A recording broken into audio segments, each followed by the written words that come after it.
I'm inspired by everything in my environment. And that's not really to impress upon you that I'm better or higher than thou. There was a time in my life when that statement came easy. And it was if it flowed like water. And as life went on, it became harder and harder. The conditioning was strong. As I fought it, I felt it continued to take me under, till one day, subconsciously, I let it consume me. And the spirit of addiction took me under. I was addicted to people. Being in relationship with another is beautiful, yet lethal. A different type of torture. Because, people are everywhere. And I wondered to myself, what the hell am I going to do? As it took me under, it took me through many peaks and many valleys.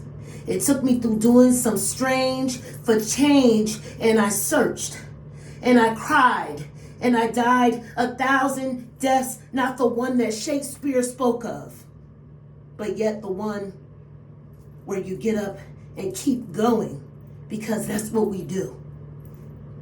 I'm glad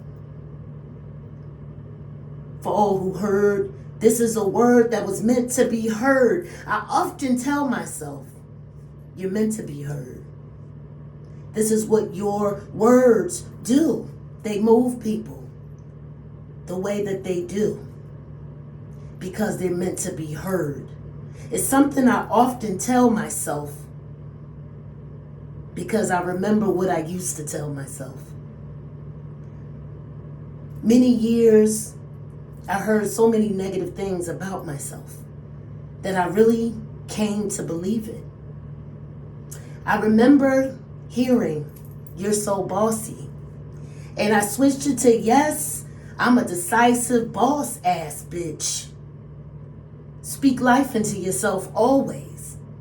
We heard enough negative things more oftentimes from the negative voice within. And if you listen long enough, whose voice is that? Is it yours, or does it belong to the people or persons that tried to belittle you? I urge you today to start to unpack that. And every time you hear yourself say something negative, counteract that with loving statements. Like what you just heard me say. I'm a boss ass bitch. There's not a word of negativity that resides in me. That's what healing does for you. That's what forgiving does for you. And no, I'm not saying forgive the hurt that was caused by someone else. What I'm saying is forgive yourself for the things that you did not know. That is such an impactful part of being here in the now and showing up, not just for yourself, but for your inner cores, your inner self, your inner little self. I've been deep in to what it means to heal at the core. Healing is a journey. But what I mean is healing the things that you have yet to step into. It's kind of like looking over the side, trying to get you're looking, trying to get a good look, but you're not quite sure if you want to see what's below. So you're excited to see, but you're afraid. And so I want you to think about kind of like, if you look back on what you've accomplished, what part of that have you given to yourself for yourself, right? And not physical success. I'm not talking about the house. I'm not talking about the car. Yes, that's important. I'm not talking about the tummy tuck that you wanted to get. So, no, I'm talking about your inner chords. What have you achieved for your inner self that you're proud of? You can accumulate all these things that we need, to survive. But I'm talking about your storehouse. What have you given to yourself? When I was working on the inner child program that I'm still, looking to close out as I'm getting it sent to the Library of Congress, one of the main things was that when I started this journey 10 years ago, there wasn't any real specific information about inner child healing. It was really legitimately,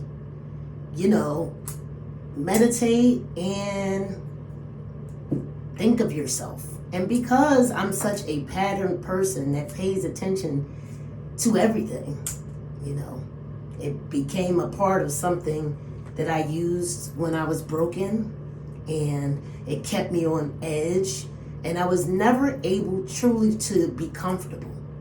But now that I've healed, it's become a superpower. I've been able to really go within and really dig in deep. And this journey is not for everybody. It really isn't. It requires you to really become invested in your life and experience the fullness of it. That addiction was absolutely horrible. I would not, it's ghetto here type of situation. I wouldn't advise anybody to do it the way that I did it. Everybody is different. But in order for us to really change at the deepest parts of ourselves, we have to be willing to be vulnerable. Not just with other people, but with ourselves. We have to really focus and face those things that come up that are uncomfortable. And I'm here in this space with you, as uncomfortable as it may seem, and as great as the poem was, I am going to end it. But I wanted to say, please be kind to yourself in this process. Know that you've held on to so many things your entire life. Maybe for some of you. For some others of you, maybe not so much. But how much do we hold on that weighs us down? I'm going to give you a fast fact. This is probably the most morbid shit ever, but this is how my neurodivergent mind works. So just hang on. I'm going to make you laugh. So I was thinking and saying that it's not funny, but it's really a good fact. So typically when people die and they're of the Muslim religion, they will weigh the body prior to death. They know how much you weigh. Right after you die, they weigh you. And then they wait. And I may be off by a factor too. Once you've been dead for a few hours, they weigh you again. They give time for the soul to leave the body. So I say that to say, and it's funny to me because it ties in, right? So, okay. What are you holding on to? That shit is heavy. That's the reason why I said it. Because when you die, and after a few hours, your soul leaves the body. When your soul leaves the body, the extra baggage falls off. The baggage is your body. But while you're in your human body, we weigh what we weigh. Those emotions are heavy and they cause pain and sickness. That's why I come and I talk. Some people will listen, some won't. But it's so important to me to get this out because I live it every day. Okay? I look good. I feel good. But I have challenges. And so I urge you, I'm going to ask you that question again. What have you achieved for your inner self that you're proud of? We're going into 2025. It's changing. And it's uncomfortable as fuck. Because that's how change works. Change is not I don't know why people have this perception that change is it's easy. And it's not. When a butterfly decides, right? When this caterpillar decides, okay, it's my time, my turn, I'm up to get my wings, right? It's not easy. That caterpillar crawls from wherever the hell he came from, climbs up the tree, and I mean, I know he has more legs than we do, but in reality, they look like they crawl really slow when they're walking across their little, where they're going. They go through this whole process. That process is not easy by any means. I want you all to know that. Change is very uncomfortable. When there's change, there's chaos. We've lived in this, I don't know. I just feel like everyone has been living their lives, but when it comes to change, some of us are so afraid of that process.